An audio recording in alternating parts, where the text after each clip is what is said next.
know this very day that my life changed forever. That was the day that I bought my first Sony Betamax, hence the Sony shirt. But anyway, buying that Betamax has changed my life in more ways than I could ever imagine 20 years ago. And I thought since today is the 20th anniversary of that purchase, I would put some notes and remembrances together and make a camera tape just explaining how video has changed my life. And it's funny, through all the years that I've been in video, which of course now is 20, at least once a year I ask myself, do I like watching TV really this much? I've spent a lot of money on video since 1976, and I still can't decide if TV is worth this much money. I really don't know. But it's been a lot of fun. I've made a lot of friends. I've learned something about video and electronics in general.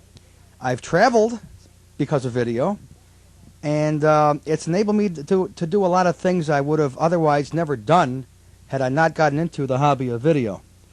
Now I'm making two simultaneous copies of this recording. I'm making one on high 8, and I'm making a second one on beta. In fact, let me change the microphone in the high 8 machine real quick. Hold on. Okay, we are back. This is a very familiar sight. This is my video rack that I built in the mid-1980s when I was still living in Cleveland. And these are all my VCRs. It's kind of hard to see on camera because everything here is black. And although I have two bright lights here in the room shining on all the stuff right now, it's still not very easy to see. I've got a Betamax here, a Betamax here, a VHS here. I've got a satellite receiver right here, a VHS here, another Betamax here, a Betamax here, a Betamax here. I have one Betamax on the floor, which you can't see at all. I've got two rewinders here, and a custom-made patch bay right here. One side video, the other side audio, built by my good friend Chris Pearson. But anyway, it's 20 years to the date that I did spend $1,260 for my first Sony Betamax, and I thought I would kind of reminisce here on camera for a few people to see besides myself about how video has changed my life. And to say it's changed my life would be the understatement of the century. It really would. I think buying that Betamax and what ensued over the last 20 years has changed my life more than any other single event, perhaps even my getting married. That changed my life a lot too, don't get me wrong, but video and everything that came along with it has really been a major, major thing in my life. Anyway, let's go back even before June 14th of 1976 to late 1975. I was 28 years old, living with my parents in Cleveland, Ohio, working for Corky and Lenny's restaurant on Cedar Road. And I was in the Air National Guard at that time, and I had to go down to Columbus, Ohio to Rickenbacker Air Force Base once a month for my weekend National Guard drills. On one of those weekends, either in September or October, my best friend David Bendow, whom I stayed with, took me to a department store called Lazarus, probably the biggest department store in Columbus, and he showed me a new home videotape recorder that Sony had made, a Betamax. It was a beautiful piece of furniture. It had on one side a 19-inch color Trinitron Sony TV. The other side had a bunch of tuning controls and knobs and buttons.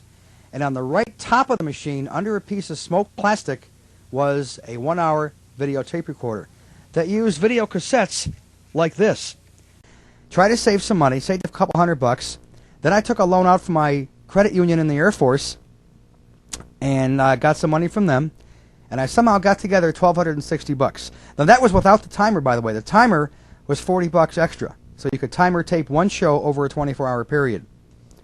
So I got the second job, got my loan from my Air Force credit union, and I got the Sony Betamax 20 years ago today. June 14th, 1976 was a Monday, and I was off at that time from my work, from my job on Mondays. Went to the Great Lakes Mall about 4 o'clock in the afternoon, and there was a salesman there named Cliff Firestone, real nice guy, who sold me my first Betamax. And the ironic thing was, he was out of stock. He saw how badly I wanted that thing, so he actually gave me the floor model. No box, no paper, nothing. He gave me a floor model. I bought 5 extra 1-hour K60 tapes, and he let me take it home. These were the tapes back then. Betamax K60, 1-hour video cassette. Cost was $16.95 for a 1-hour tape. Remember, this is brand new technology back then. And they had 30-minute tapes for $12.95 as well. So anyway, I took it home on that Monday, with my box of 5 tapes, and I remember I carted it out in the parking lot in a big plastic shopping bag because there was no box for it. The box had been misplaced or something.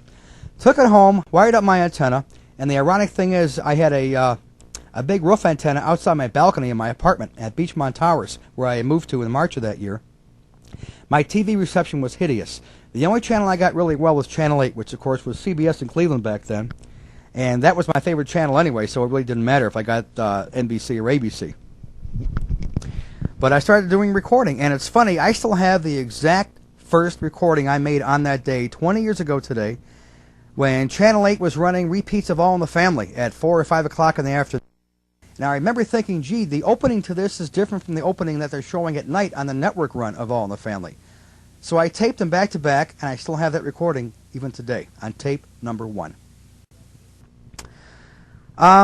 So that was my first recording, and that began my journey, my livelihood into video, as it were.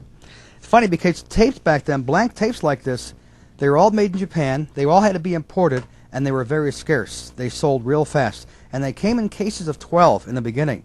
A couple years later, they went to cases of 10, but they were always a dozen tapes per case in the beginning. So my video career was beginning. That December, I found a newsletter called The Newsletter, published from Tallahassee, Florida. And I began subscribing, and I ordered the first 3 issues. They were on, I think, issue number 3 or 4. I ordered the back issue, so I had the whole set even to this day. And TVN is what really got me going in video collecting and trading. There was a guy writing for the magazine at the time named Mark Wheelage, who lived in Tampa, Florida. And he had my favorite movie on tape, Forbidden Planet, which I just couldn't believe someone had this movie. I called him like the next week after I got his phone number. We talked, and within, I think, a week, I had my first copy of Forbidden Planet. I now have about 3 different versions of that movie on tape. But thanks to the Video Files newsletter magazine, I began trading and collecting tapes, because at that time there were no video stores yet. You had to either trade with other people around the country to build a library, or tape yourself. We were trading tapes like crazy. I had enormous phone bills back then. Sometimes my phone bills were more than my rent. And my rent was only about $175 in 1977. I also had huge postage bills. I had a lot of money spent on mailing envelopes, but it was a lot of fun. I remember